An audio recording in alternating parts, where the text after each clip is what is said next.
한동훈 법무부 장관 후보자 검수완박 반드시 저지하겠다. 여러분도 곰곰이 생각해보세요. 한동훈 이 검사를 법무장관으로 내정을 한 사람은 윤석열이 맞지만 윤석열 당선인은 여지까지 검수완박에 대해서 단 한마디 이런 방구 말도 없었어요. 검수완박을 막겠다, 안 막겠다 말이 없었어요. 그거를 좀 감안하시고 좀 보시면 당시 이 내정이 됐을 때 한동훈 사법연수원 부원장이 법무부 장관으로 후보자로 내정이 됐죠. 더불어민주당이 추진하는 검수완박, 검찰 수사권 완전 박탈이죠. 법안이 통과되면 국민은 큰 고통을 받을 것이라면서 반드시 저지하겠다. 이렇게 한동훈 후보가 이야기를 한 바가 있습니다. 인수위 기자회견장에서 한동훈이 윤석열 대통령 당선인으로부터 법무부 장관 후보자로 지명된 뒤에 이 나라의 모든 상식인, 법조인, 언론인, 학계, 시민단체들이 한 목소리로 지금처럼 반대하고 있다. 그러면서 한동훈 후보자는 최근 공론회장에서 이런 식의 만장일치 반대가 있었는지, 검수완박을 반대하는 만장일치 반대가 있었는지 저는 들어보지도 못했다. 심지어 민병과 참여연대도 반대하고 있다. 이렇게 한동훈 검사장이 아주 자신있게 검수완박을 막겠다라고 하면서 얘기한 바가 있어요. 자, 50살이 됐고 공직생활에 이 분야만 20년 넘게 근무를 했다. 그러면서 이런 정도 경력을 가진 사람이 나이나 경력 때문에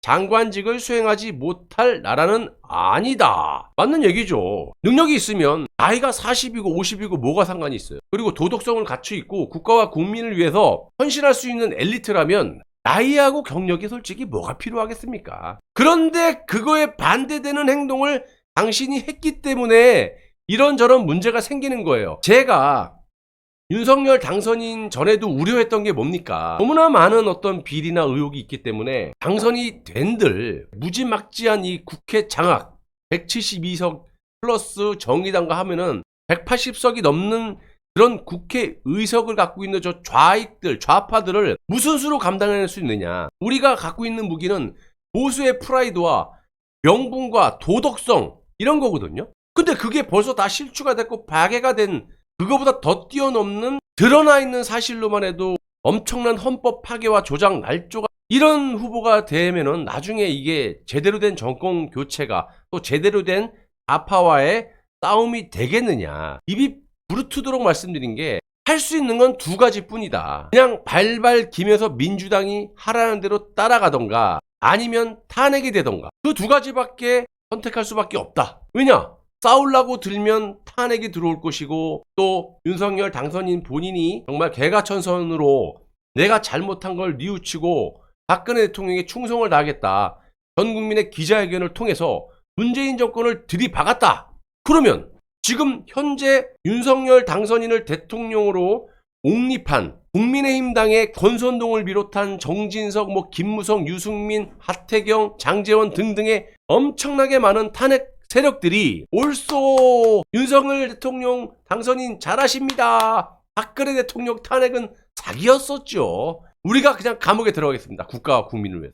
문재인을 틀에 박아주세요. 이렇게 하겠습니까? 물론 저도 윤석열 당선인이 헷가닥 돌아갔고 국가와 국민을 위해서 문재인을 그냥 척결을 하고 검찰을 장악하던 법원을 장악하던 간에 싹 다 장악해가지고 박근혜 대통령 명예도 회복시켜주고 국가와 국민을 위해서 저 좌파들의 극악무도한 짓거리를 그거에 대해서 윤석열 당선인이 훨씬 많이 알잖아요. 그래서 안면몰수하고 문재인은 여지까지 사이로 총선 때도 그렇고 몇 번을 저것들이 보수를 배신했어요. 그러면 얼마든지 우리도 이 도덕성과 명분, 보수의 프라이드, 자존심까지 다 무너지고 지금 파괴가 된 마당에 저것들 배신한다고 해서 보수가 욕먹을 게 더 이상 뭐가 있어요. 윤석열 당선인이 이 문재인과 이 좌파 세력들의 극악무도한 짓거리에 대해서 들이박았으면 저도 좋겠다라는 거야. 쉽지가 않다라는 거지.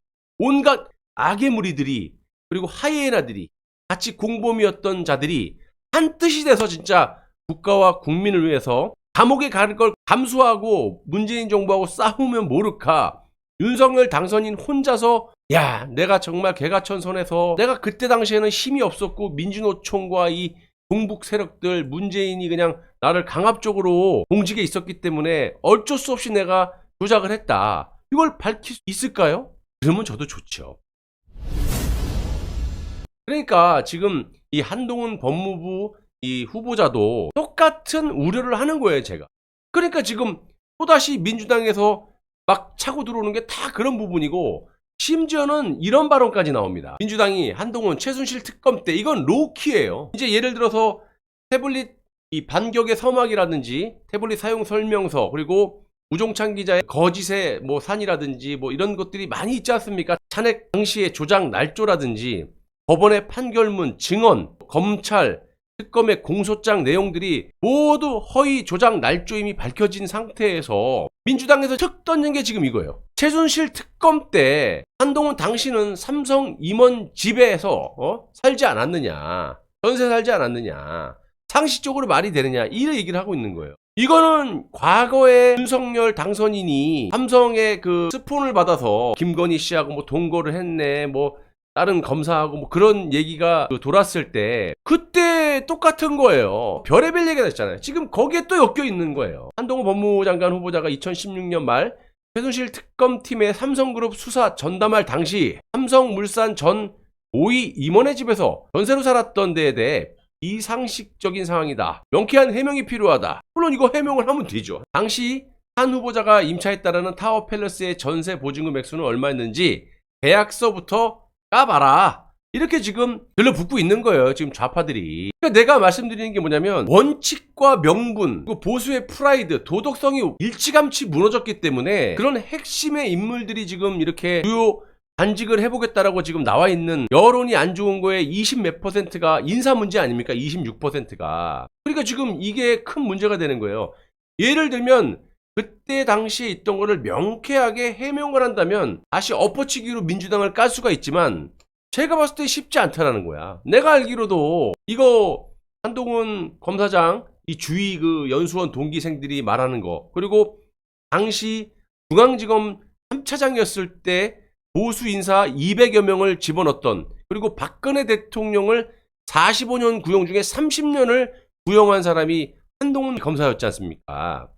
근데 그때도 법조계에서 비정상적이라고 얘기가 나오는 게, 당연히 박영수 특검이, 박영수가 나와서 수사나 이런 거는 한동훈이라든지 밑에 검사들이 할 수 있지만, 박근혜 대통령에 대한 구형을 할 때는 박영수 특검이 직접 나와서 해야 되는데, 이례적으로 이 한동훈 검사가 갑툭튀로 툭 튀어나와가지고 30년 구형을 본인이 직접 했단 말이에요.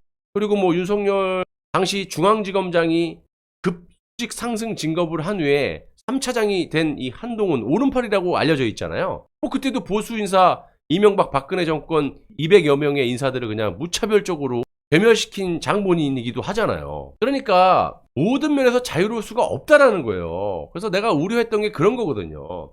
물론 고위 공직자들이 잘못된 부분들이 많이 있죠. 털어서 먼지 안 나는 사람이 어디 있겠어요. 하지만 정도껏 내가 막아낼 수 있을 정도의 일이 의혹을 갖고 있는 사람을 내정을 하고 이렇게 청문회에서 또 막을 건 막고 이렇게 해야 되는데, 이거는 도저히 막을 수가 없는 그런 핵심적인 범죄들을 갖고 있는 사람들을 자꾸 이렇게 등용을 하다 보니까 막을 명분이 없는 거예요. 그래서 한동훈 이 후보자가 지금까지 검수완박을 반드시 막아내겠다, 이런 발언으로 인기를 솔직히 끌지 않았습니까? 근데 오늘 국민의힘의 권선동이 사실상 검수완박의 합의로 인해서 한동훈과 검찰이 완전히 지금 새가 돼버렸어요. 난리가 났습니다. 검찰에서도 지금 지도부 총사퇴를 하고 지금 난리가 났어요. 물론 언론사나 이 검찰 내부에서 지금 손가락 뒤집어졌지, 놀래 자빠졌지. 이 국민의힘당에서 가만히 있으면 6월 지방선거 때 그냥 민주당이 폭망을 하고 이길 수 있는 거를 왜 이럴까?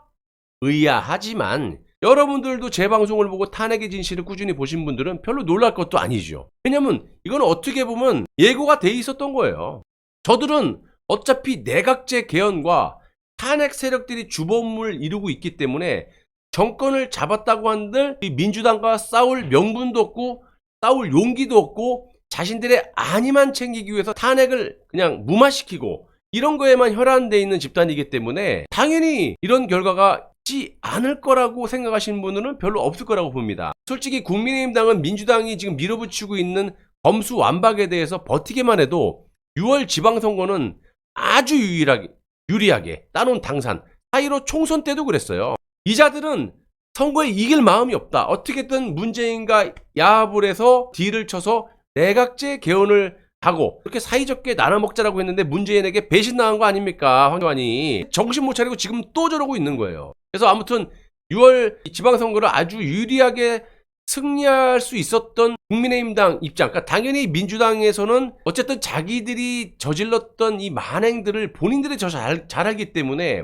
6월 지방선거나 민주당의 당 존립이 어쨌든 망하던 뭐 그걸 다 배제하고 망하더니만 자기 개인들의 국회의원 배지라든 자신들의 안위를 위해서 감옥에 가지 않기 위해서 검수완박을 아주 무리하게 진행을 했는데, 그러면 가만히 있어도 국민의힘당은 저 자멸하고 있는 민주당을 보고만 있으면 돼. 그리고 누워서 떡만 받아 먹으면 되는데 그러지 않고 오늘 합의를 했다.